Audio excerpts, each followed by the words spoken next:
Today is 28th of September 2024, and our WeAreOne group session number is 220.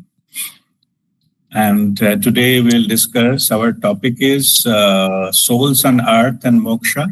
I think some questions have been posted into the group by Shailaja. So Shailaja, you are here? Yes, Guruji, I'm there. Okay. All right. So as we are recording it, so you can you start your video, then ask the question? Yes. The first question is, Guruji, who creates souls and why? All right. See, first to understand, this is basically the purpose of creating the soul. So to understand that, we need to go to the source. When it was, I'm talking before the universe was created. Intentionally, yeah, as you know, intentionally, I was not. I was not favor of using the word God.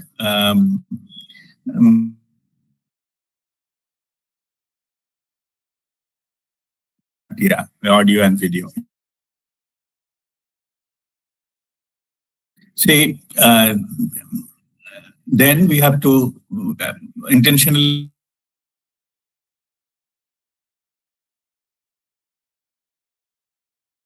people on that. So I call it a universal consciousness of the creator, the one who created everything. And the universal consciousness, the creator or the source, whatever name you call it, the one, whatever name you call it, it was, it is a very high level of consciousness, universal consciousness, the one. It has all the power, all the knowledge, all means infinite will. And it can manifest anything just by will, Ichha Shakti, just by that. And it is omnipresent. It can be present everywhere simultaneously and omnipotent, ultimately powerful. It's more than whatever energy you see, and it is more than that. Omni-known means it has got all the knowledge, whatever knowledge you can imagine, it is having that. So in that condition, so only thing was that because it is full of infinite awareness, it knows that it has got all this power, it knows that it has got all the knowledge and everything. But the thing is, in that state, if you are the only one, then what I call it, you're getting bored. So you need to do something, So it's an infinite being, so its will is also infinite level. So by its free will, it created the parts of itself, infinite number of parts of itself, and each has given. The one has no identity, but individual souls, it created, it has got an identity, and it wants to experience itself what is already known. Different type of experiences, like experience of relationship, experience of loss, experience of gain, many things. Whatever you name it, any kind of experience, it wants to have it. Yeah. So it creates the individual by parts of itself. It has got infinite power, infinite capacity, and infinite production capacity. So it can produce infinite number of souls. And each and every soul has given a path, like what are the type of agenda, what are the type of things it will experience. Yeah. For that, different dimensions have been created, time has been created, and space, physical space has been created, three-dimensional level. So in that,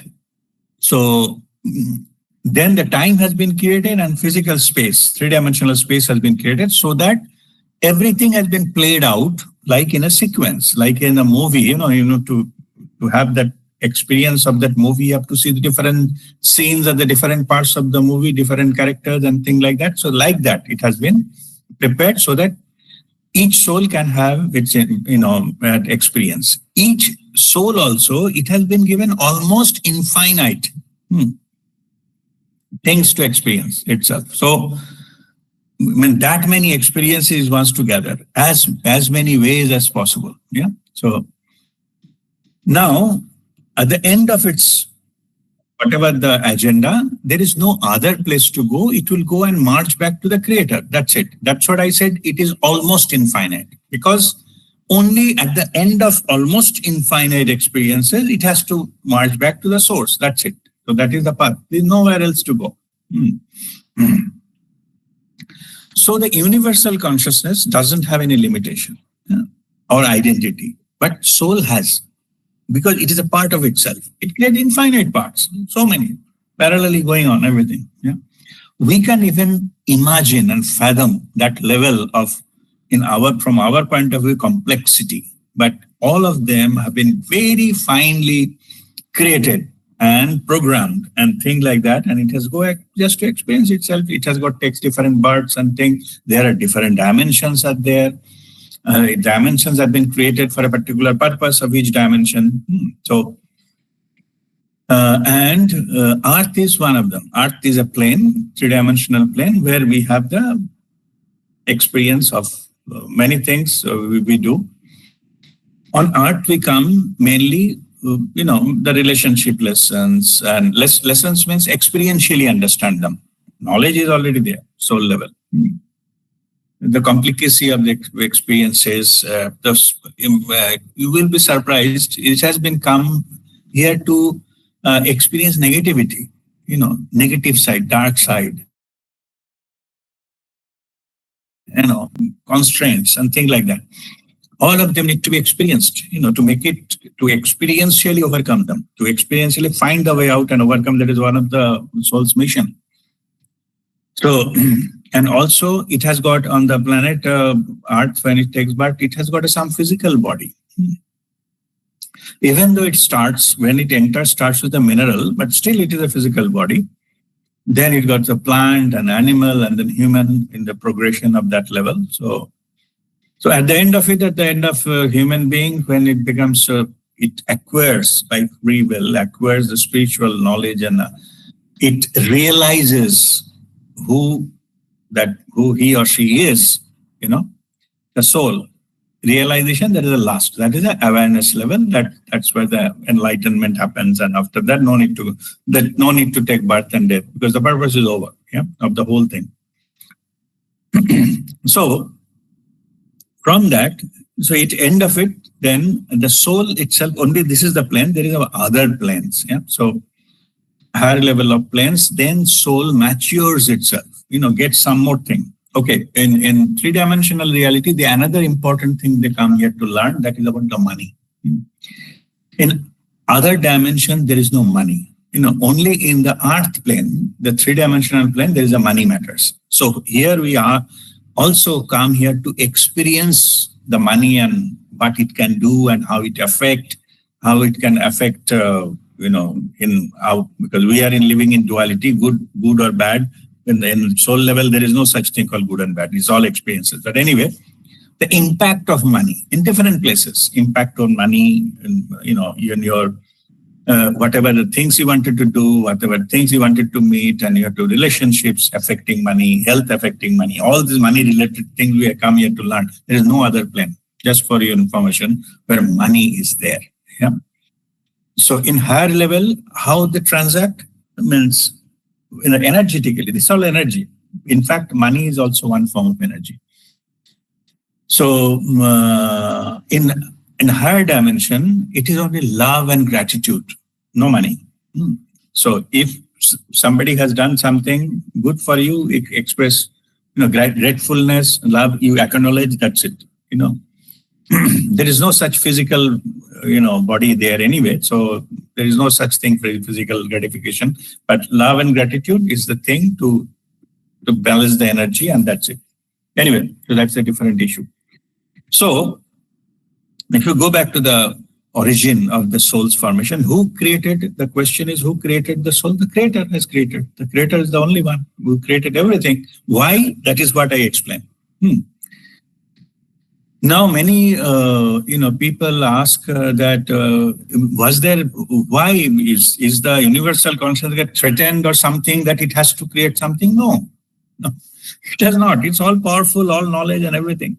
So there is no such thing. Event happened or Big Bang happened that from there the creator started thinking, I will create soul. No, no such thing happened. Then why?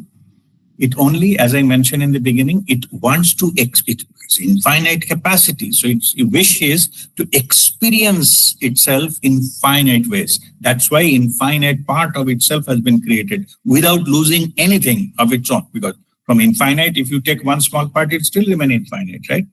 In that case, so it is just that infinite will of the creator which created the souls. That's why in the Vedic terminology, they call it a Leela. Leela means a game.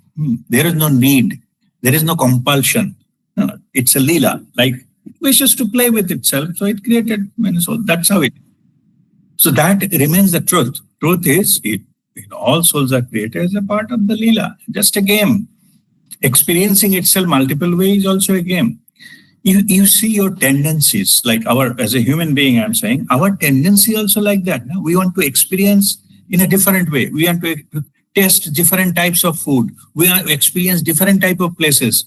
We want to stay in different types of houses or things like that. We like to ride different type of cars and vehicles and things. From where this wish is coming?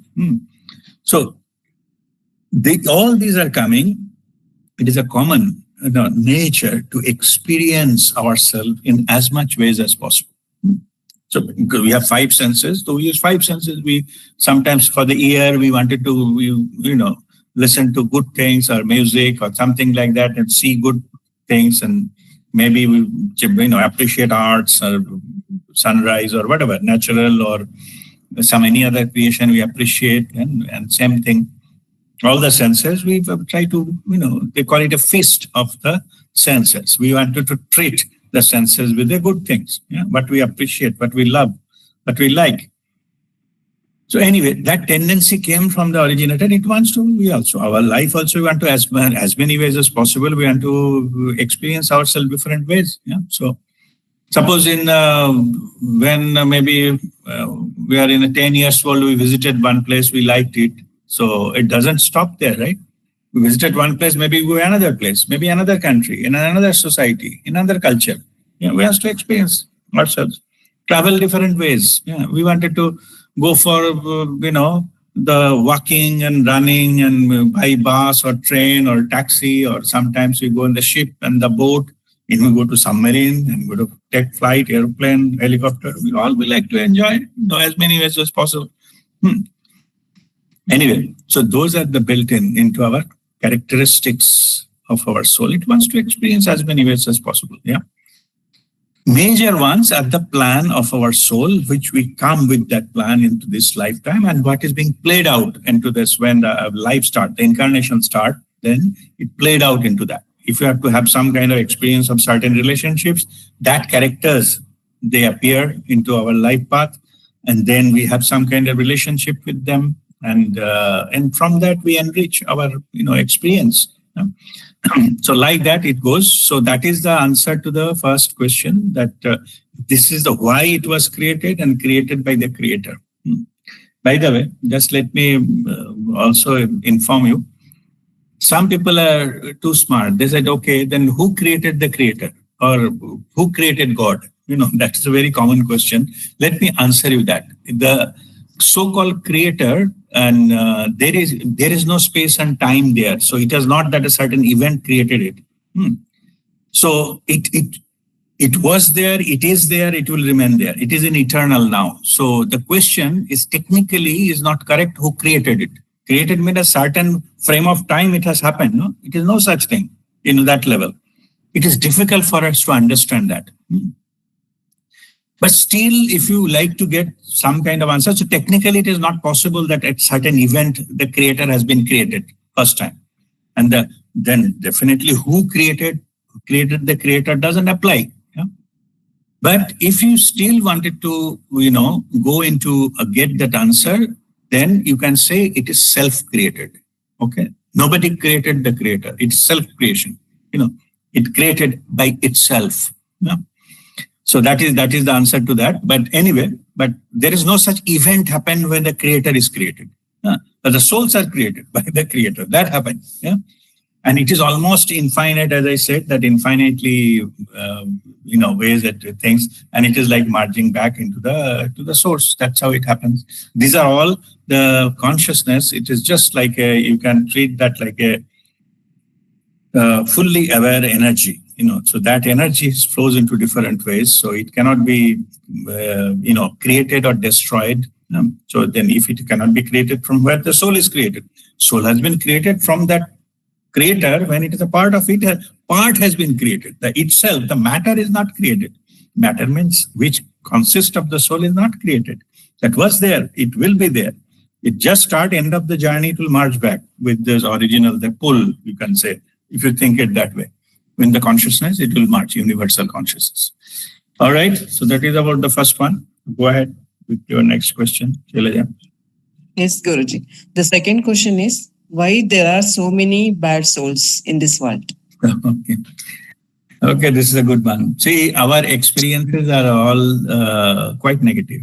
Most of the people we come, it is having many negative experiences. Or if somebody is good, some part of time it becomes bad, and things like that. And we may be dismayed with promises made or something good happening.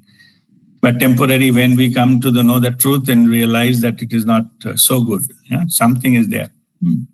Okay, so that I will answer it two levels in this particular question. So, world is not, full of good souls and bad souls. In fact, so technically speaking, soul itself cannot be good or bad. Soul doesn't have a polarity. The consciousness is unity consciousness. What is meant by bad soul is their karma, the activities are bad or harmful to others when they are incarnated. So when we discuss about the good soul and bad soul, right way of saying it, the souls which had so far bad karmas, big bad karmas, they are bad souls. Whoever has a more of the good karmas, they are good souls. Okay, so this is, I'm just saying for understanding purposes.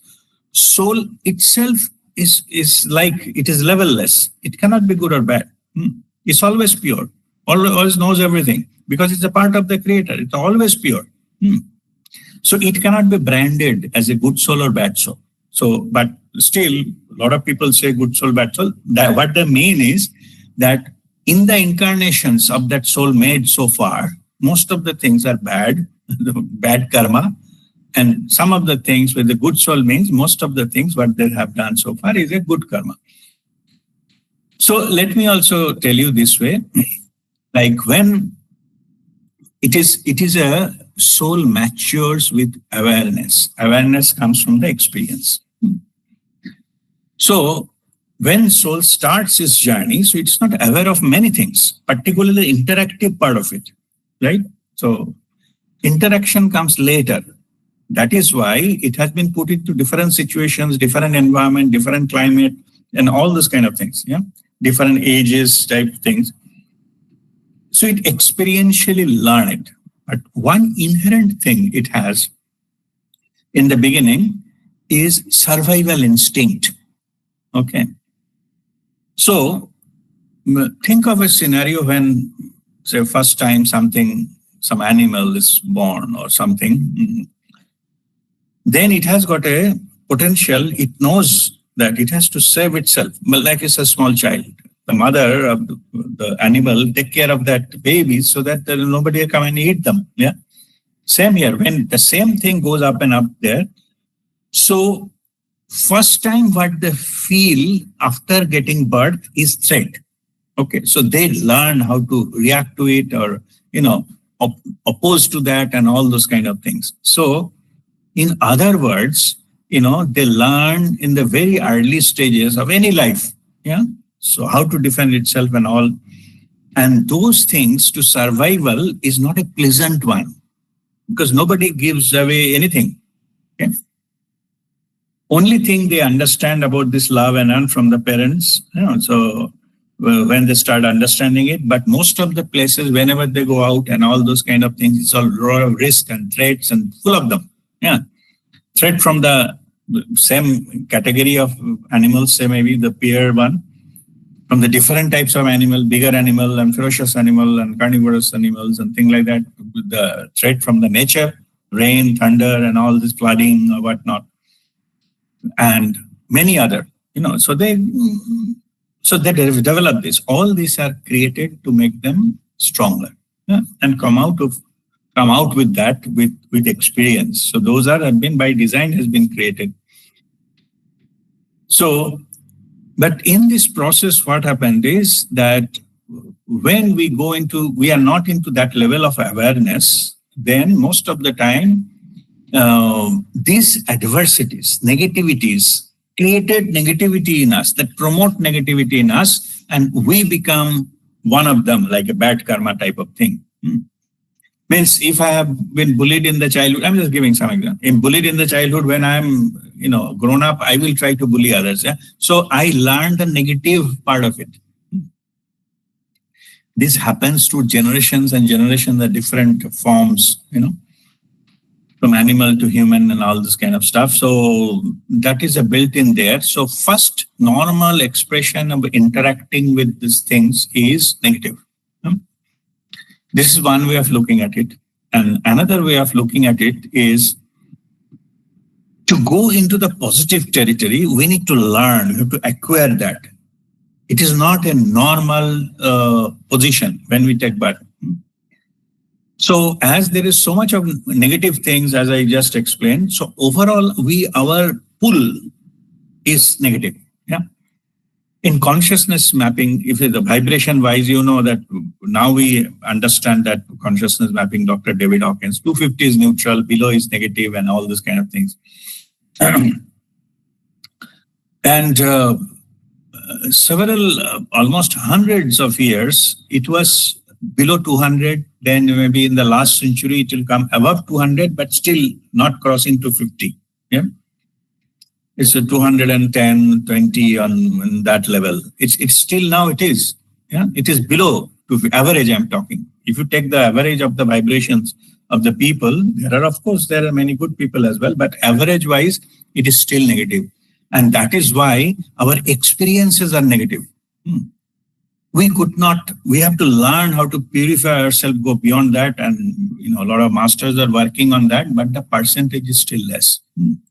There is something called like a threshold value. If the 6% of the population, they become spiritual.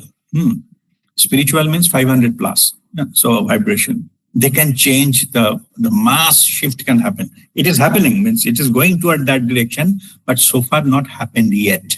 When it will change, the consciousness, how the humanity will play, the religion will be humanity, not any other religion, like Hindu, Christian, or Islam, or Buddhist, or no religion, humanity, only one. Okay, and operating principle will be pure love. It is going towards that. That is also known as a 5D. 5-dimensional consciousness, like that is coming, but so far not yet. That is the reason you see the most of the not souls, most of the incarnated, the people are negative. Yeah? So that is the reason, because our overall vibration is still negative. We have to figure it out. We have to learn to get into that. It is like you can say like a aging. Like everybody start with some bond sometime and start aging, right?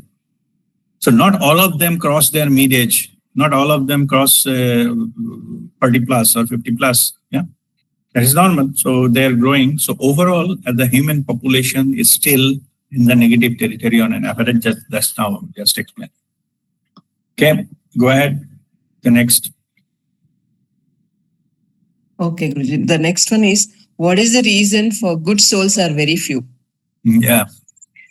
Yeah, good souls are, again, there is no good souls, but souls are not good or bad, but the people with the good karma are less. There are multiple reasons. First of all, to come to the level of the goodness, you have to learn, the awareness level need to increase, the compassion need to increase, and things like that. So it has to be earned. And initially, it's a level of, like our karma.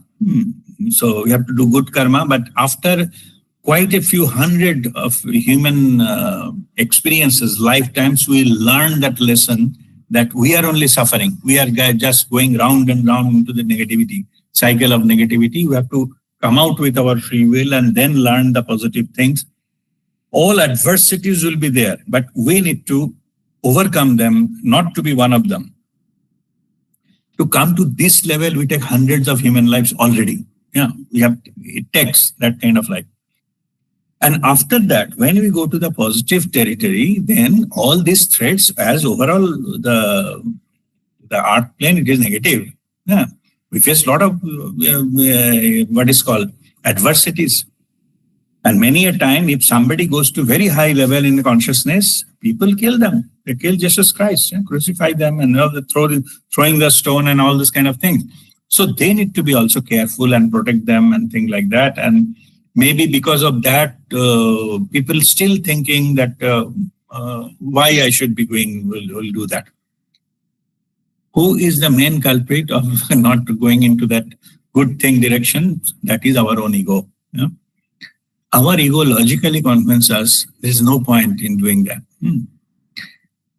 Why I should take that kind of risk, and why should I be a good person? Who gives me the Nobel Prize for that? And things like that. So they don't see it benefit. Only when the soul matures, after a few hundred lifetimes, the call comes from within. Because we have the bond with the purity. It has been, because of the ego has been played so hard and so long, and all these external experiences are so negative, then we also become one of them. And this happens maybe a few hundred lifetimes to come to that kind of level, some inner call, what I am doing here. This is all about it. What is the purpose of my life? From that, the spiritual journey starts. And there are very, very less number of people who actually chosen and gone for further forward. That is why I was earlier mentioning about the threshold of 6% of population having their vibration more than 500. Means they are settled into spirituality. They are not thinking about spirituality. There are many between 250 and 500. They're thinking about it. They're intellectual people. They're doing many good work, positive work. Like they are good scientists, good engineer, good doctor, good professionals. They're all there. They are doing their work, but they have not passed that 500. What is 500? That unconditional love. They haven't crossed that. So that's why their spiritual journey has not started. And as the spiritual journey has not started, they go up and down, and they're fluctuating within themselves, and they become maybe very powerful and very rich and all, but still vibrationally they didn't cross that, where then they can influence the masses and all those things. So that 6% has not crossed. So you can say still those so-called the good souls are less than 6%. But it will change, it will cross. And cross the threshold when there is a paradigm shift will happen. The things will be, because people are already, you can see internally they're fed up with the external thing, external systems, all those kind of things. And externally they are powerless to do something. So they are looking inside and they get all the power of pure love, power of consciousness. Energetically we are sovereign. We don't want to give our freedom. Freedom to live, freedom to pursue whatever we want to somebody else or on the system, or the laws or governments and whatnot, the many things. We wanted to take power back onto ourselves, and that only possible. It cannot be possible in the different other things, like not by law, not by any other materialistic power, not by the political power or things. The people are understanding that, it becomes, at a certain point of time, it becomes useless. Like it's not serving the purpose. Yeah. So it can be materialistically something happen, but they can fall trap into that. They got a fearful about if somebody says, suppose got a lot of, somehow they managed to accumulate a lot of money. People are behind him to, snatch away those things from him and things like that.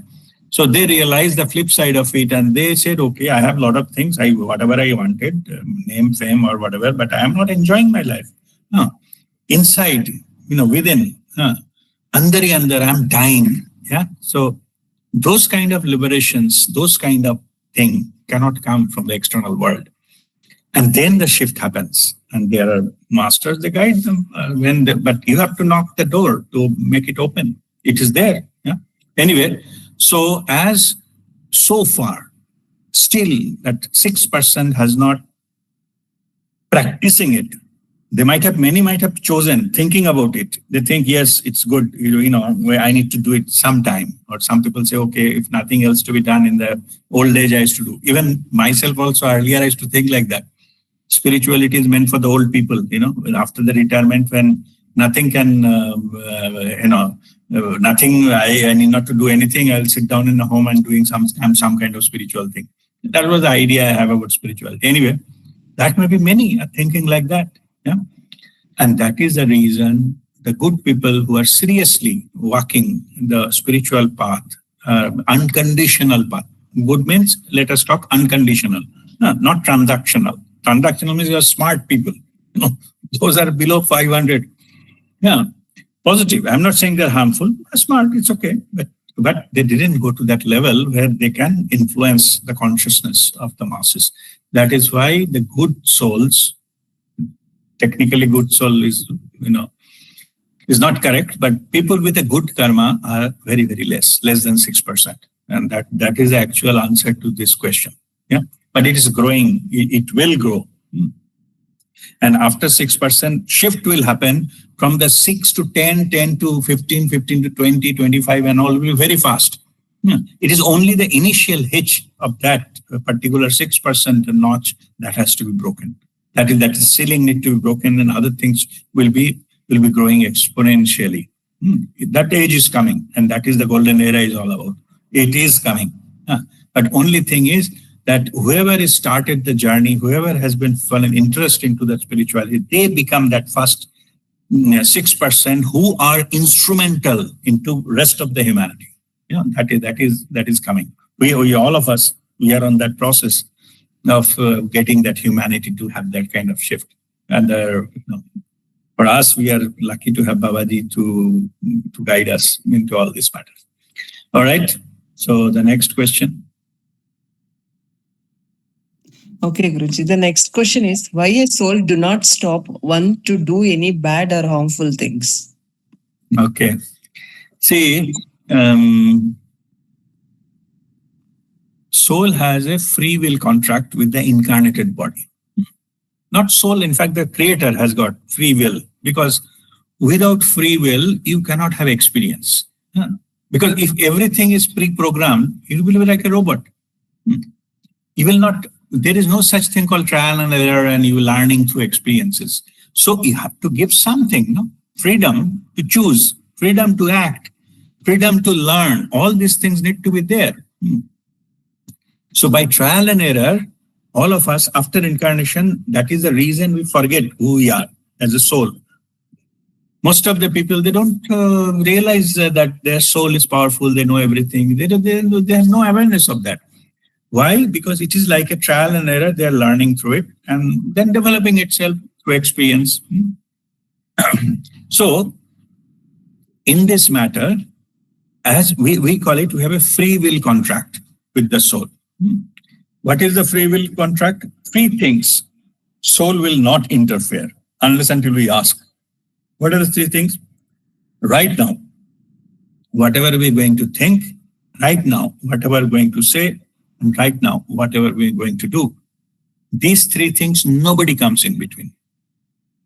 It is not our soul, not consciousness, God. Nobody comes. This has been given. This is called free will contract. before we take birth and as incarnate into this world, we have been signed that agreement with the Creator. That's why Creator does not interfere. Even if it is a bad thing, soul will not interfere because we have a free will contract, because this is the way we will learn. After we, by free will, we'll do mistakes, we'll do things, we'll fall into the gadda, we'll just get hit by something. Our relationship will fail and we will lose our fortune, whatever, by doing some mistakes, negative things, by action we have taken. But through the process we'll learn. Through the process we'll ultimately find the right way out, which will be for our ultimate good, not the immediate one. It takes lifetimes, hundreds of lifetimes to understand that. It is not about the immediate gain. We have some purpose in life. We have to gain that. That may need it to lose few battles to win the war. This we learn through experience. But initially what happens, we want to win everything because we're driven by our ego. So we have superiority complex and all this kind of stuff, things happens. But when we become mature, we know that it is a part of the process. Okay, we have to give due respect to the process and move on, and that is why it is. But the fundamental question is, it is a free will that does not allow soul to interfere. Soul knows everything. Soul knows it is going to harm you, but soul doesn't interfere unless you ask for the help. If you pray that, please guide me, it will then comes. Yeah. But before that, no, because it cannot give unsolicited intervention. So that is what a free will contract is all about. By the way, many, also this is another question, very, very good question, I should say, that they say that why the Creator has given free will to the human being. In fact, free will actually given to the human being, not to the other animals and the plants and things like that. Yeah, they don't have a power to move everywhere. Even though, a dog is a smart animal, it cannot, fly from one country to another without any help. Yeah, it's not possible. Yeah? So even if it will not as a limitation, but human being has been given that to do that. Anyway, so now the fundamental question, spiritually speaking, just as the topic came, let me also explain. The Creator has been given free will to the humanity. It is the highest expression of love, highest expression of pure love. Free will is expression of pure love of the Creator. It has been given to be responsible, because it is the highest level of creation on planet Earth, human being. So it has given free will so that it can experience much, much better, and it is given out of pure love and compassion of the Creator. To whom we love, we give a lot of things, gifts and facilities. Okay, you can use my credit card and things like that, right? Why? Yeah. To whom we love, we give certain facilities, and this is one of them. So fundamentally, was there any need for the Creator to give this free will? Need is no. Then why it has given? Yeah, it given out of love. Like somebody has done very good work, you give some gift and something, to encourage, things like that. So the free will is one of the divine gift you have received. The human being, we means human being. We misutilize it, that's our problem. But it has been originally given, the free will, so that we can experience ourselves. We can enjoy the freedom. We have a right to choose. That kind of thing was not possible if there is no free will. So then we become one of the animal. So now this has been given, and so that is a part of the package. So that's what has been played out, and it has came from the Creator. And because of the free will, nobody comes in between, even if when we are going to take wrong decisions or maybe harmful to somebody else or us, maybe some criminal is going to kill someone, it will not stop. They will have to face consequence. Karma will come. The law of karma shall apply, but it will not intervene beforehand. So that is the normally, because it will honor the contract of the free will. In the free will, you can do good and bad, and you have to face the consequences. That is the law of karma. So it's only the incarnated body has to face that. That's it. They have to face the consequences, but from the beginning, it will not stop because of the free will contract. That is the answer to this particular question. Yeah. Go ahead. Next. The next question is, Guruji, how many life it takes one good soul to get one enlightened? Okay. So honestly, there is no fixed rule. So human life. So there are some scripture says that it takes 777 lifetimes. Yeah. First 700 is just trying to figure out, and then the next one will be like asking the question, who am I, what I'm doing, trying to ask for it, the seeker. And that will go over the 50 lifetimes and all those kind of things. And then I'm saying what that the scripture reference, 777 from where it comes. Then at the end, last about the 20 or something, you will be actually, getting in touch with some spiritual master, or you can get in touch with the living master when you can receive a proper guidance. You can experience the truth. The master can show you how to experience the truth and the power within you, which is lit up. And the last 7 lifetimes out of 777, last 7, any one of them, if you practice, if you do your sadhana, you can get enlightened and you don't need to come back. Means the course is complete. Means whatever the planet Earth can offer, you have done it, successfully completed, graduated. Anyway, that's what it says. But I'm just saying the fact is it depends. It's possible that some soul has been a few hundred lifetimes it achieved enlightenment. Some of the 1,000 and maybe more than 1,500, 2,000 human lives, because they're repeating the same mistake. I have, also more than 700 human lives. Out of that, I have seen 70 lifetimes, more than 70, what happened there. And I am very surprised to say that how same mistake I have done in the life after life after life. When you see the truth, it looks so foolish. Same mistake, different lifetimes. Yeah, we call it a pattern. Same pattern has been played out in different lifetimes. Only of course, time is different era, different society, different country, different set of relationships. The same mistakes, yeah, and again and again and again.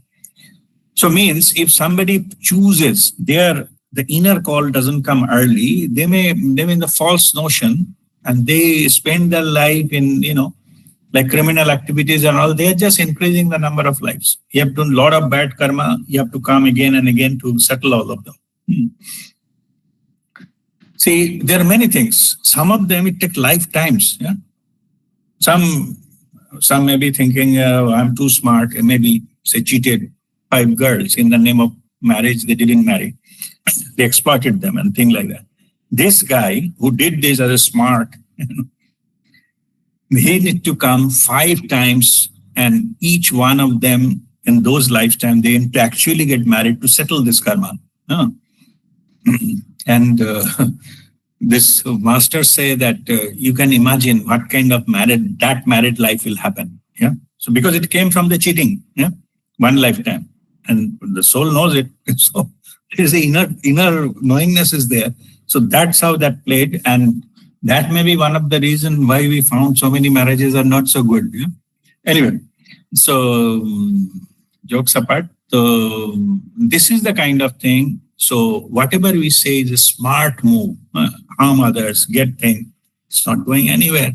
You have to come that many amount of lifetimes again and again and again to overcome that. You go to the neutral position. The law of karma, pendulum.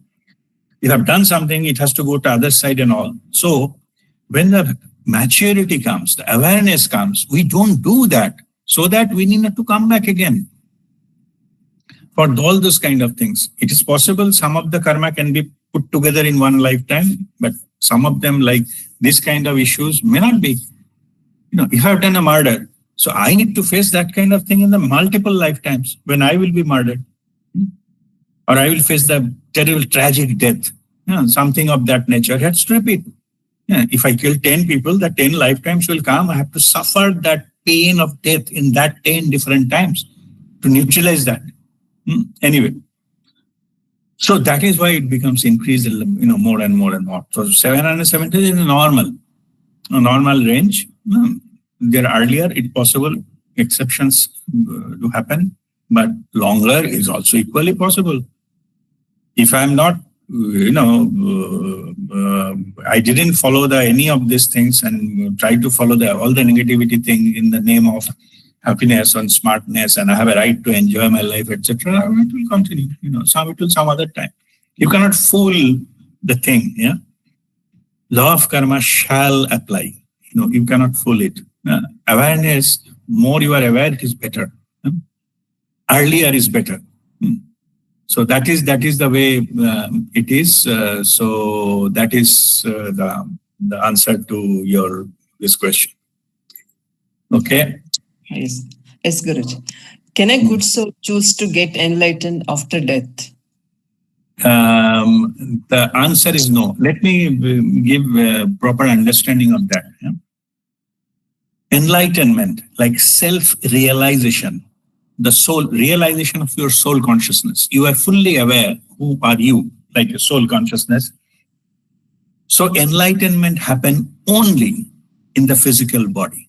So that's why you need a physical body to get enlightened.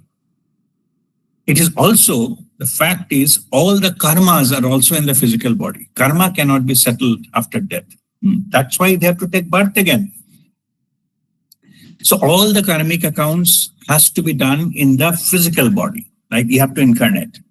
So as after end of all the karmic thing, the enlightenment, self-realization, also you need the physical body to get enlightened. So after death, enlightenment is not possible. Many people have a wrong idea that, okay, whatever we do, when we die, we go back to our soul, we get enlightened. Yes, we go back to our soul, but that is not enlightenment. Enlightenment is self-realization. You have to act in this world with the full connection of the soul. That is enlightenment. That is with the full awareness. Otherwise, everybody will suicide and die and get enlightened. That is not possible. Okay. And you will not go anywhere. You will stuck there till you choose to take birth. And then, soul can choose not to take birth quite some time. It can be few minutes, few hours, few days, few weeks, few months, few years, even in the centuries, you can wait. Because soul level, there is no time. It can wait for 5 centuries and come back again on earth. That is possible. Yeah. But it has to come back to get enlightened. And I'm just giving another statement. All the souls need to be enlightened at some point of time. There is no other way. There is no such thing. There is alternate route. Nothing. Enlightenment is needed. For enlightenment, you need a physical body. That's why the physical body, and the spiritual terms, it is called the temple of the soul.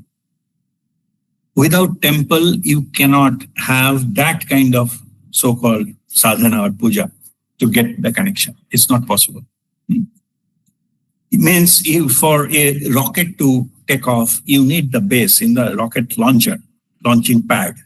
Without pad, rocket cannot move from a paddy field.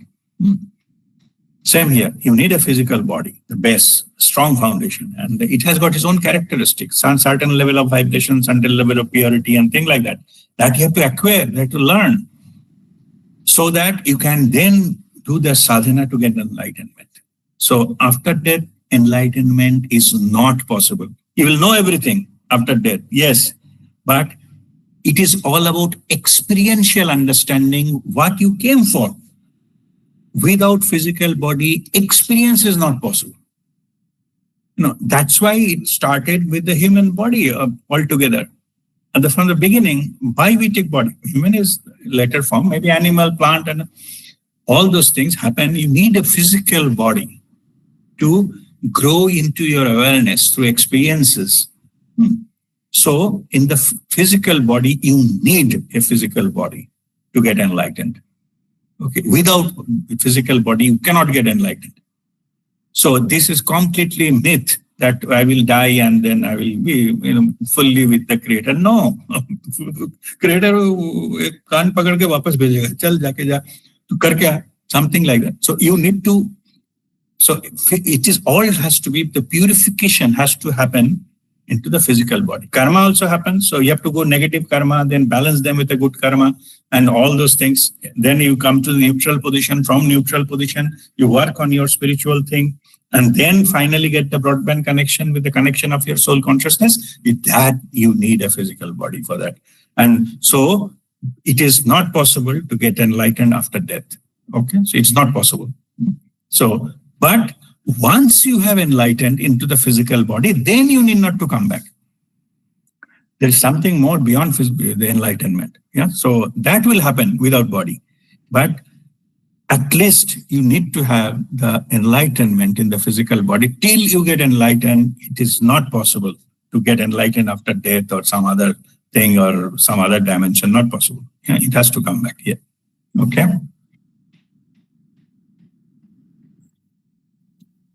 Okay, Guruji. Next question. What happens to the soul that attains moksha? Yeah. Okay. So once just now I explained about the enlightenment. Enlightenment is self-awareness, fully aware. Whatever soul knows, physical body knows the same thing as enlightenment. Every part of your being gone light up. Okay. So that is enlightenment. That is need your physical body to get enlightened. Okay. Then we know we have a 7-body system. 7-body system. So, the physical body, that the energy body, then the emotional body, then now 4th is knowledge body, 5th is causal body. 6th is the spiritual body, and 7th is nirvanic body. Yeah, the last one. So these are the layers. That's in Vedic literature. They used to say the Panchkosha, 5 layers. I talked about 7 bodies. What is the Panchkosha? First 5 is Annamaya Kosh, like physical body, which needs food. Annamaya Kosha. Then Pranamaya Kosha, which has the prana, the energy body. And the third, Manomaya Kosha. It is a mind, actually emotion, which is a motion of the mind. That is Manomaya Kosha. Then Vijnanamaya, the knowledge body, the 4th one, Vijnanamaya Kosha. And 5th, I was talking the causal body, spiritual body, nirvanic body. So 5 and above, in the Vedic, they put it into the same body, means another kosha called Anandamaya Kosha. So in the Panchakosha in the Vedic literature, Vedic understanding that period was that the Panchkoshas are Annamaya Kosha, Pranamaya Kosha, Manamaya Kosha, Vijnanamaya Kosha, and Anandamaya Kosha. Right. But in the actually, as I mentioned, first 4 are same, but the 5th one we have got further. We could do that causal body and all those things. Causal body, the cause of everything, where our karma, etc., got stored there, and the causal body. And so when all the karma is over, the causal body lit up and things like that, and they become bliss body. Yeah, so that become blissful state, and then the spiritual thing, the body, it has got all the qualities of the highest level of means the creator, like a love, compassion, and all pure in 6th body, and 7th body is merged with the divinity, the oneness. So you have to go up to the 6th level and to experience the oneness, the 7th and above, not above, and 7th and universal consciousness. That is the thing. Now, what happens is, at the time of death, the lower 2 body dissolved. Like it is a physical body and the energy body, they get dissolved. And when they takes birth, then 2 are formed. So that is called rebirth. These are keep on happening.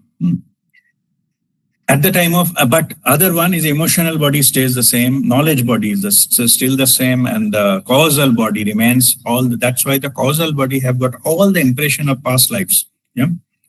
Some people say Akashic record, those are that in the causal body. They can see what are the things are there in the past life, what caused this life, etc. Everything can be seen. And spiritual body is your higher level of that. You are the pure consciousness, that level, the spiritual body, where the oneness has been felt. And then seventh is nirvanic body. It's almost merges with the thing. So what happens is once the multiple lifetime happens, we talked about 700 plus lifetimes, then there's lower two, keep on coming, going and all those things. Then karma got over. Yeah? Then one person got enlightened. So these lower two things need not to form again, because they need not to come back again for this. Need not to. Yeah. So then what happens is this one, there is other, means that it does not need a physical body. The higher levels, when the lower one get merged into the higher one, the journey continues, soul's journey. Yeah? So you don't need physical body. Purpose is over, enlightenment happened. So the third one need to merge with fourth and above. Then after certain things, sadhana, they need to merge with that higher one and all these things. One point, all this causal body get dissolved, merge into the sixth, and then sixth, and then merge into the seventh. This process, in seventh, it loses its identity. Means it actually merges. That is a nirvanic body, or that is process is called moksha. When you merge all these things back into the seventh body, which is fully into that universal consciousness. This process, from this lower one, when you are in a physical body, you need a physical level guru, your diksha guru, what knowledge guru or kriya guru or somebody will to guide them to how to do with your physical body and mind and all these things. But what happens beyond that, then it is soul's journey to purify itself, to make it more purer, and with all the experiences, no need for further down the things. That process finally when it merged to the seventh and the merge to the universal consciousness, the soul ceased to exist. Means it is irreversible. You cannot come back again. That process is moksha. When the seventh body merges into the universal consciousness, then matter is done. Like we call it a river come to the, what is called the mohana, like what is called the confluence.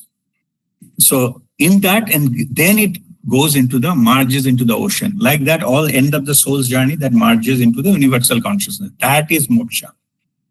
When our seventh body also merges to the universal consciousness. Before that, all these things has to happen. Third will merge to the next all up. Then fourth one. So those are the process which happens in the soul's journey. Go towards the purity of that.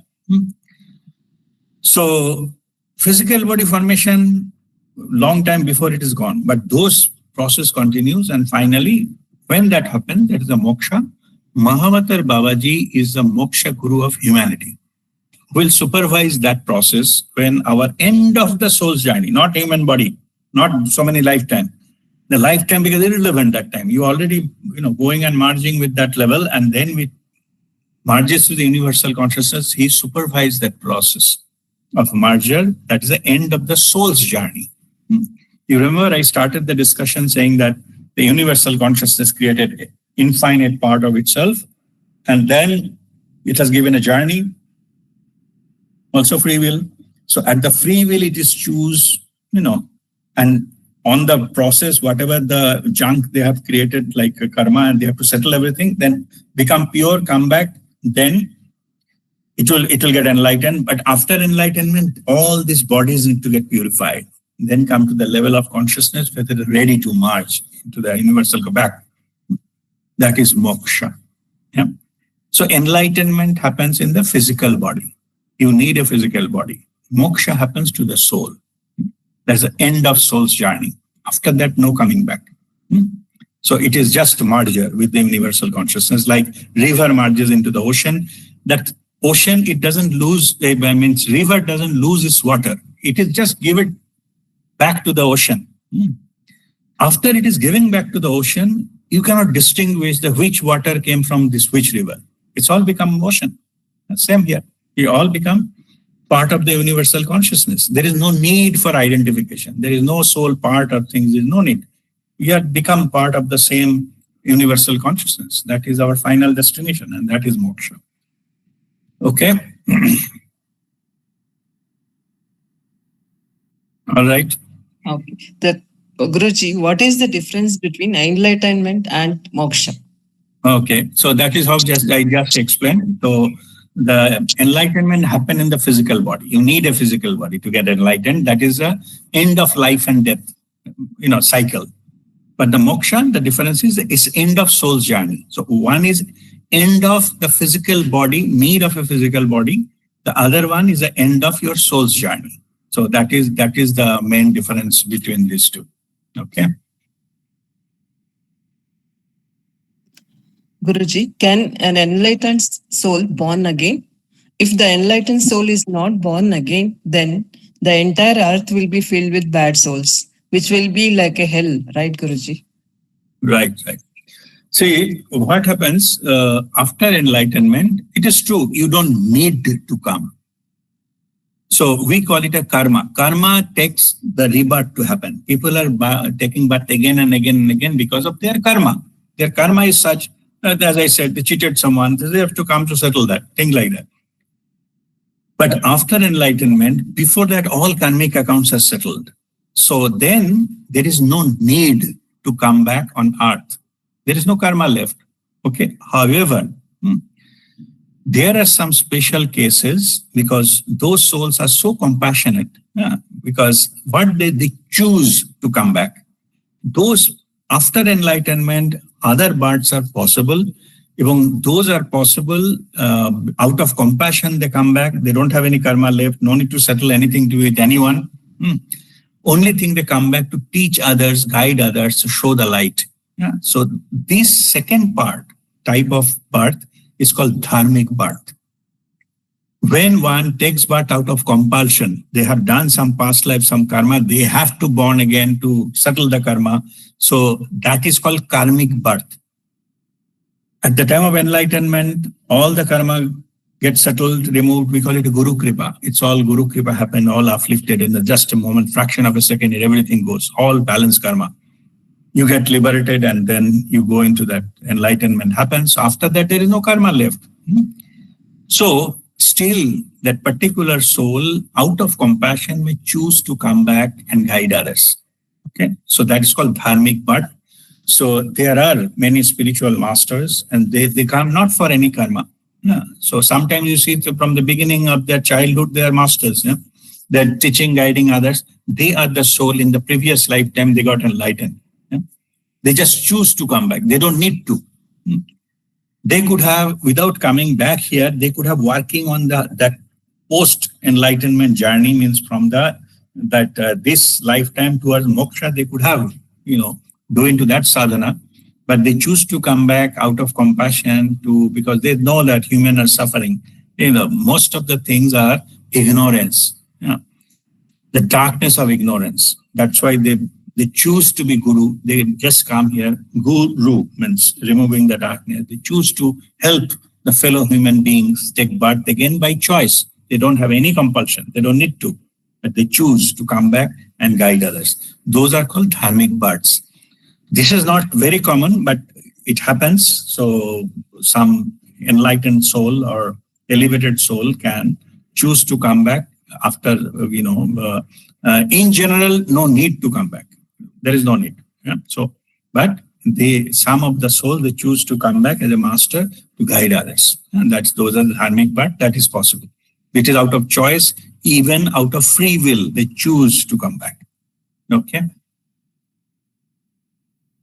So by the way, what is the second part of the question? Sorry, this is second part is. The second part, if the entire earth will be filled with bad souls, which will be like a Oh, hell, if the good soul does not come back. see, what happens is, it will never happen. The earth will be full with the bad souls, because ultimately there are, we call ascended masters or Guru Mandala. Okay, they are in the other side. They are not in the physical body or physical dimension. They send the guide, they send the guru, they send this so-called the pure souls into the humanity. They inject them in the different parts and the different level. They always do that. They're doing it for the thousands of years together, and also they are doing it now. So it is not right understanding that once somebody got enlightened, that the position will be vacant and nobody else will be there to guide others. There will be. As I just now mentioned, some of the enlightened soul may choose to come back at a particular time and to take birth on the earth again to guide others. And many masters have already done so and will be doing so. Particularly in this time frame, many masters are taking birth to guide the humanity. We are in a very crucial moment in the human history. Many our masters are choosing to take birth in this era to guide others, to guide towards the golden era. There are many. Okay, so it is not a right understanding that there will be shortage of good souls, a shortage of masters. Whatever it needs, it will be created and sent. Whatever, only criteria is not the number. Only criteria is readiness. Yeah? When we are ready, our master will appear. It will be created. No issues. Okay, maybe thousands of masters will be created. Why not? So Guru Mandala is looking into that. The higher level, all the ascended masters, everybody is there. Any master name any who has started in a religion or anybody, all of them are sitting there. Yeah, the collective level. So they are sending their representatives. They are guiding with giving the knowledge, giving the power, giving everything so that they can help the humanity. So in other words, it is not a person specific, but it is a collective responsibility. We are guided, we are protected. For sure, yeah. But only thing, the face may change based on the requirement of the time, requirement of that section of the population. It will be sent. Someone say talk of certain language. Yeah, they need a master. So then Guru Mandala will make sure the next master sending to that particular population, they understand them, they speak the same language, similar type of social background, socio-economic background, etc., so that they can listen to that person. Yeah, it's possible. So all of them are decided. So if somebody got following like enlightenment and the moksha, it doesn't mean there will be shortage here. Okay, whatever, if there is any, it will be met immediately. There is no dearth of the masters in the side of the ascended masters. They themselves take a body and take birth and come here. No issues with that. They absolutely, that will be fine. Yeah. All right. Okay. Next. Okay, Guruji, the last question is, instead of attaining moksha, good souls should keep coming back and do more for mankind and universe. Yeah. I think just now I explained that. So it is a collective responsibility. It's not a personal responsibility. Okay. So it is a process, like it a river. Yeah. So means I'm just giving an analogy to understand. A particular one area is under drought. They are not less rain has happened. So rivers should stop and cater the water into that particular state, and then it goes to the next state. It doesn't happen that way. Okay, because river is following its own nature. So the souls, when it is enlightened and go further up, as I mentioned, the 7 bodies, and final merger, it is a process. It will continue that process. And so far as the deficiency is concerned, there is a board sitting out there to look into that, to whom you need to send, because they are in the different level. They can send anyone back here. No issues at all. They can take birth and they can guide the humanity. So it is nothing to do with those are the souls that are graduating from there, because that is a process they need to follow. But in between, for going from the end of the enlightenment till the moksha, for us, that particular soul can be around maybe thousands of years. Okay, as I said, there is no time in that level. They can incarnate 5 times before actually so-called moksha and get released from all those things. Yeah. So it is not about missing them. It is about the demand. Whatever the demand, what the requirement, it will be met. Many souls can come and again take birth and guide the people. So that is very well there. So for that, ultimate process of moksha need not to stop, because that is the ultimate goal, and this is a process. There is the only way out. And another thing is the job of the creator. It keep creating, continuously creating all this, souls and things like that.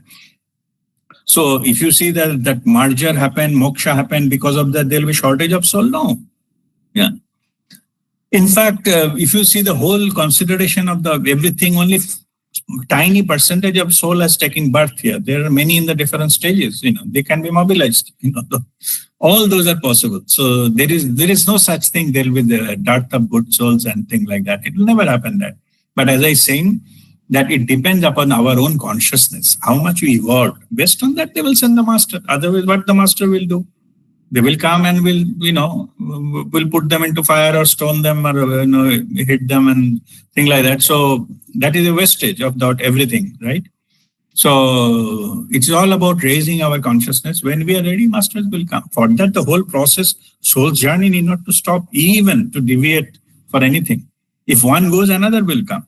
Yeah, there may be much better, maybe. It is all depends upon the need, not depends upon the quality of that particular soul, what it attained in that lifetime. Okay. All right. So I think that was the last question, right? Yes, Guruji. All right. Okay. All right. God bless you. So now the floor is open for any other questions. If anyone would like to ask. Hari Om, then Bani. Okay. Go ahead. Guruji, pranam. Guruji, 2 aspects. Once on one side, it is said that the universal consciousness is like a changeless reality. There are no changes in it. On the other side, we say that it keeps on growing, producing more souls. So how it is producing and still remaining changeless? We say all universes are expanding. So does it? Both the aspects need to be correlated. Not very clear. Okay. On one side, we say changeless absolute reality. On the other side, we say it keeps on growing or producing more this thing. Yeah. No, that is a creator, is changeless. Creator. Yes. But what is created is changing. That is changing all the time. Okay. It is what is the changeless is the creator. That is the universal truth. Universal consciousness, that is not changing. But the number of souls and all those kind of things and which stage they will be, it is based on which level of consciousness we are in. So that is always changing. Okay. So creator is creating based on whatever the level of consciousness we are in. And there are multiple dimensions. In fact, we are in a very young in the consciousness wise, lessons wise. So we are in a primary school basically. So it is not the end of the journey. But in this case, the creator sends as per the requirement. So that is there. So creator is constant. Creator is not changed. And the process of the creation of the soul, process of merging it back, process of this gaining experience, those are there, same. Only the sum of the rate of getting people into this or that may change. Rate, how fast or slow they go, that may change. So that is depending upon the level of awareness, that's it. Otherwise, whole process remains the same. Second question is, Guruji, we say that the life plan is already made and nothing moves ईश्वर की मर्जी के बिना या universal consciousness के बिना पता भी नहीं हिलता. And on the other side, we get free will where nobody interferes. So how these can be correlated? Okay. Let us understand this. A railway track is a fixed dimension. It has got a particular network. That cannot change. But the rail which runs on it, it has got a free will. Without following it from the track, it can go anywhere. Mhm. But the track, that is the soul's plan. Mhm. What you do with it, it is your free will. Mhm. You can otherwise, in other words, you can say you cannot go beyond a certain level. That's why you call it we are private limited. We have a limited area, but within that limitation, you can use your free will. Okay. You cannot use your free will to just fly. Let wing comes and fly. It is not possible. It does not come under your free will. You have been given a physical body. Within that, it is your free will. That's what I mentioned, the track. Railway track is already given. If you are running that train, you cannot go away from the track. Okay. But the tracks are plenty. Even within the track, you can go to many places. Mhm. You can go to hundreds of places. That is your free will. But Okay, that so free will it is- but what is the consequence? The plan by which we had come was because of the karmas in the previous birth. And Correct. whatever That we is are, your soul's- whatever we are. That is the soul's plan. Huh? Don't confuse with the universal consciousness. That is your soul's plan. ਹਾਂਜੀ. Soul's plan for the next incarnation. That's all. Mhm. So we will follow our soul's plan for the next incarnation, next life. It will be as per soul's plan. Again, as per soul's plan, suppose I have cheated someone. So this life I have to meet, opportunity will be given so that I can repay. Mhm. So we will meet. That person will meet, but I have a free will. I said, I don't know why I should pay this amount of money. I have make another cheating to that guy. So rather than settling to that karma, I created double karma. Mhm. Then I need another life to settle that. This is the free will. It will not force me to settle. It will create an opportunity for me to settle. Mhm. As per soul's plan, opportunities will come, but whatever I'm going to do, say, or think, that is free will. I may choose not to settle that. I have a free will to do that. So what I understand, Guruji, is that we come with a soul plan Yeah. based on our previous karma, sanchit karma, Correct. or we Yes. picked up prarabdha karma, so that makes our soul plan for this birth. Yes. And whatever we are doing with the free will make our soul plan for the next incarnation, future incarnation. Next incarnation, even this incarnation. Some of the things can be settled in this life itself. Right. Guruji. Okay, but Thank you. those are under my free will. I can choose to settle or not to settle. I can drag on. Mhm. Okay, that is possible through free will. But I cannot, by free will, I cannot get rid of karma. That's not possible. That is where the railway track comes. Thank you, Guruji. Understood. Okay, all right. Okay, God bless you. Vani, go ahead. Mo, I'll come back to you after that, Vani. Pranam Guruji. I have two questions. One is, since we came to know about you, do we already had like 700 lifetimes? Is that what we can think that we already had? Yes, that is very clear. Those 700 you have already passed. Otherwise, you could never meet any living master.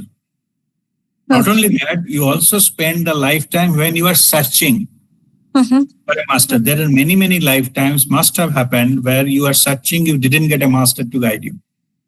Okay.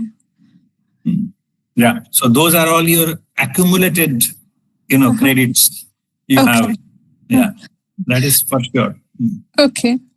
My next question is, says it took so many years for me in this janma itself to find a guru like you, and if I have to come back, does it again have to I need to go through the whole process and then find another guru, or how does that work? Yeah, so let me put it in two different ways, two different issues here. Yeah, when you are ready, you will be sent a master. You need not to look for it. You need not to search through the internet or advertisements to get it. Yeah, when you are ready, the guru will appear. Okay, so forget about that. So that is not an issue. Your other first half of the question is that whatever I gained in this life, if by any means, by any chance, I cannot get enlightened, then what will happen to those? Because I come up to certain level. Yeah? I have got certain credits, but I didn't graduate. What happened to my credit in the next lifetimes? To answer that, I normally give a example. Okay. The example, which is a little terrible example, but it makes it to understand. Yeah. Suppose that one person got married, very rich, maybe say UK based, very rich. So he got married, and at the time of delivery of the child, girl child, the girl child's mother, the person's wife died. Okay, he has a huge property, plenty of money, and at the time of delivery, that her mother expired. After 2 years, he come to know he has got cancer. He has only 6 months left. That person, filthy rich guy, lot of property. The daughter is only 2 years old. No way, no treatment is there which can extend his life. So after 6 months, he will die. So he knows that. Now he has a huge property.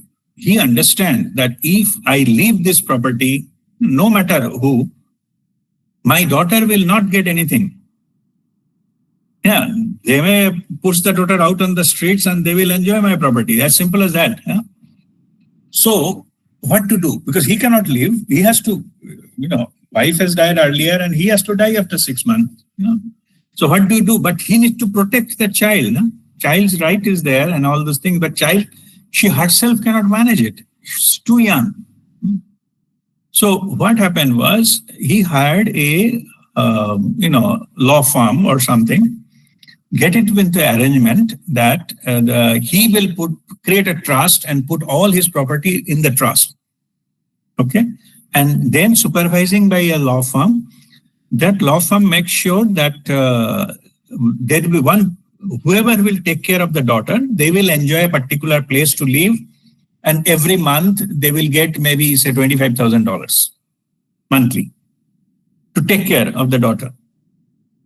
And that is, the fund is with the trust and supervised by the legal, the thing, they will get their fees. It will continue till the child is say 20 years old. After that, the property will be handed over to that this child, and she can decide what to do with it thereafter. But in between, that is arrangement. Means somebody is not taking care of the daughter, they will not get the 25,000 or stay in that particular house. Yeah, whoever does, they will get it. Anyway, this is the arrangement. So he died as per after 6 months and all that. This is what it happened. Yeah. Then when the daughter become suppose daughter become 15 year or 18 year, she even cannot claim this amount because of the will of her father says after 20 years you will get it when you are mature enough to handle that cash, that property. Okay, that is arrangement. So why I give this story? Because our soul level, it is like that. If in this lifetime you are almost at the verge of enlightenment, but somehow it didn't happen, in the next life, from the beginning, you will not get it. You have to qualify for it. You have to be withstand. Just like the girl has to wait for another 18 years, 2 years of age to 20 years of age to get the full hold of the property, same, so that she become eligible to get it. Here also your eligibility matters. In that life, if you choose to become criminal or something, it will never be disclosed to you. But if you're out of your free will, you will choose to walk on the spiritual path after a certain time. If you're serious, then all what you gain will come. Even enlightenment may be very fast after that, because most of the sadhana you already did.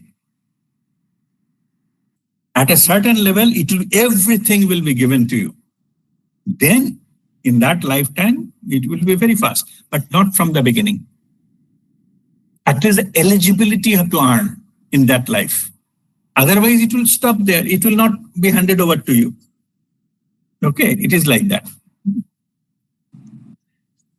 Guruji, one small question. Yes, sure. The Guru Mandala, you said Guru Mandala is where people, the gurus that are already enlightened, but they haven't gone to merge with the universe. So they haven't attained the moksha. So this you said that also takes a lot of time to. Lot of time. Okay. Everything happened in the eternal now. Okay. It is only our time. They can choose to be there for next few thousand years. Or they not to stay there. Within a moment, it can go and finish its own path. It's all possible. Okay. So that is that's an astral world. There's another world. No, where there is but world, it is not a specific thing. It is a higher dimension. You live it there. Okay. Okay. Thank you so much, Guruji. Okay. God bless you. Okay, Mahua, go ahead. Yes. So my question was more on the frequency that you mentioned. Yes. 500 frequency. So how do we understand that the frequency is improving? I mean, I know that, you can feel the vibes, like, when you are happy or blissful but it's never constant, right? It changes. And also when something negative happens, it's difficult to raise your vibration. And this is one thing. The good thing is, at least now I am aware that I'm right now in a low vibration. So I need to do something to raise my vibration. But how do you really measure, or how do you understand that? Yeah. So for you have to do the journaling of your thought, the quality of your thoughts. Okay. There are different techniques. Like I also guide some people to use you put some kind of alarm that every 1 minute, you do it maybe in 10-15 minutes in a day. After every 1 minute, there will be some kind of, some kind of ring or bell or, one thing. Currently, whatever thoughts going on in your mind, you have to write 2-3 words. Okay. Okay. That's the current thought. You need to control thought. Just whatever. I have to go to market, going market. These 2 words. Then the thought changes, and then I have to meet with my uncle. Okay, uncle, I didn't meet for a long time. And they live in Chennai. Then another ting, another bell. So it's Uncle Chennai. Then you are going, okay, after then when we go there and meet, and after that, last time when we went to so-and-so place, Delhi, we ate some good Golgappa. Then ting another one. So the Golgappa will be the next. Like that. What I'm saying is, you note down every day, that time. It can be 10 minutes, 15 minutes. Every minute, what are current thoughts in your mind, you note down. After that, you do it for maybe consecutive 7 days or 10 days or something. Then you read them. And find out what is the quality of those thoughts. If the quality is more of a negative, negative means anger, the frustration, jealousy, and all those kind of things, you give that as per the criteria. There is a table, no? The pyramid, that is a table there, no? So which category you give the number. Okay. And then you average them out. That will be your vibration. No, this is good. If they are all, you are helpful, you are thinking about how to help others, how to do I seva, that person is ill, how can I do that? some meditation course I have to attend and I have to guide somebody. And see, if the most of the thinking at that kind of level, you're 500 plus. Thinking of others in the positive way, unconditional way, not transactional. They didn't use those numbers. So end of the journaling, the summary of that will be your average frequency, but it changes with time. That is also true. If you meditate and all, vibration will go up. If you do the 108 stomach breathing, your vibration go up, wherever it is. My personal advice is don't bother about your vibration. Just keep increasing. Ultimately, its goal is to increase, not knowing. Suppose you come to know your vibration is 321. What do you do with it? You will know. You do the journaling, you will know. But even if you know it, end of the day, the purpose is to raise it. From 321, it should be 350, then 400 and 450. So do stomach breathing. Okay. Don't bother about what it will happen. You will experience change without going into all this, Excel worksheet to average it out. Okay, so that's I think, no, this is good. No, purpose is not so much to measure, but what I wanted to understand is, say, because all of us, we face ups and downs. So when the downs happen, how do we still try and be in the higher frequency? So I think what you said is very true. Coming back to the spiritual practices and stomach breathing and Kriya meditation, so that you do it anyway. That will help, yeah. Wherever you are, it will be lifted up. No? So that is the thing. No, thank you. This is good. Yeah, very so that is the way to find out. But there are, just be aware of what is the kind of thinking going on, what are the communication you are making. When normally what happens is that particularly your family members, what you talk, maybe on phone, just be aware of that. That will give you the quality what is going on in your mind. When I say maybe weekly once I call my mother, if the content of the talk is disease and who said bad words and this thing, means that mine is lower quality.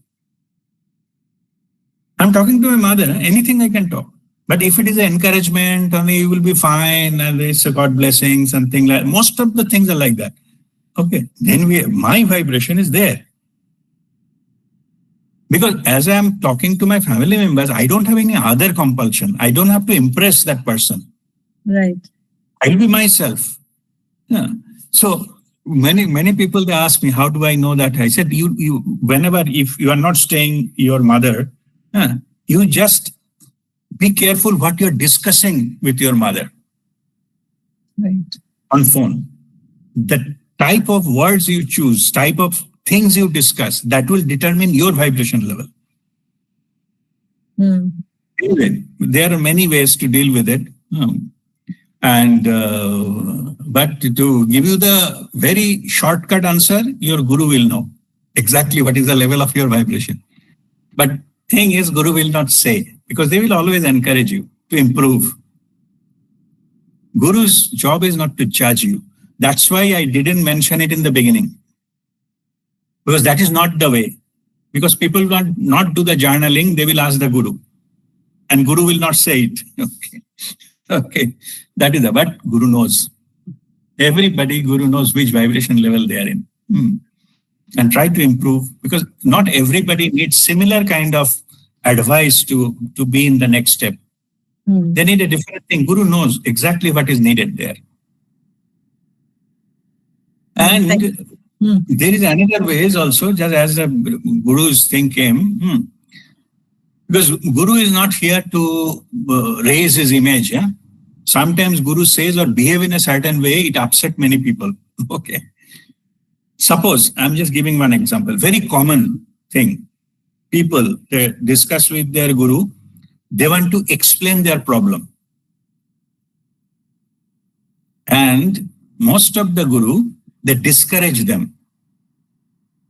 It appears that my guru is not interested to listen to me. Okay. Truth is much, much beyond that. what is everybody facing some issues or other in their lives. Yeah. Why Guru is not allowing you to listen to your problem for 10 minutes? Not because Guru doesn't have, he's so busy, he doesn't have 10 minutes. They do. Okay. But in the 10 minutes, what will happen? You will glorify your problem. When you glorify something, you will draw more energy to it and it will reduce your vibration. Opposite thing will happen if you talk about hope and if you talk about how much benefit you are getting and things like that, you will get uplifted in a similar manner. Guru doesn't need to listen good things from you or bad things from you. Guru is neutral. Guru, it doesn't matter to Guru. Yeah. But intentionally discourage it. Many people think I have written so many, 3 paragraphs to Guruji. He has written, okay, I will pray for you, God bless you. And what is this? I spend so much of time explaining my problem and he just says same word I'm seen for 10 times. The reason is Guru doesn't encourage you to talk more about negative. You will draw more. That is the issue. Issue is not that. Okay, issue is not that the Guru cannot understand, Guru doesn't have a time or nothing like that. Guru simply doesn't encourage you so that your vibration goes down. Okay, anyway, so this is a contextual thing. So I just explained to that as well. Okay, No, but you thank got your answer? Yes, yes. Very good. All right, okay, God bless you. Rishi, go ahead. Thank you, Guruji, for a wonderful session. It was very nice. One question while you were talking about this percentage thing, right? Like 6%. You mentioned that for such a long period of time we have been like on the negative side and we are moving towards positive side. So my question is like, has it always been like this, or like there was, because we hear about those yugas, right? Satyug and all of those. So has it always been like that, or what you're saying? Or... No, we are talking of the current cycle. Okay. A lot of other cycles happened. Mm. Okay. They go through all the process. Okay. But at this moment, humanity, we are undergoing this process of, through the negative experiences, we have to find our inner call and be awakened spiritually. That is going on. After that, some other cycle this cycle will end, another new cycle will come for the humanity. Okay. Okay, but at this moment, currently we are in the same boat, in the journey. We're same boat, brothers and sisters. We need this. Our boat needs this direction. It needs certain amount of current so that our boat can move forward. So that is what is happening right now. Okay, Guruji, thank you. Okay, God bless you. All right, so we'll call it a day. So we'll have 3 Om chanting and then Shanti Path, then conclude our session for today.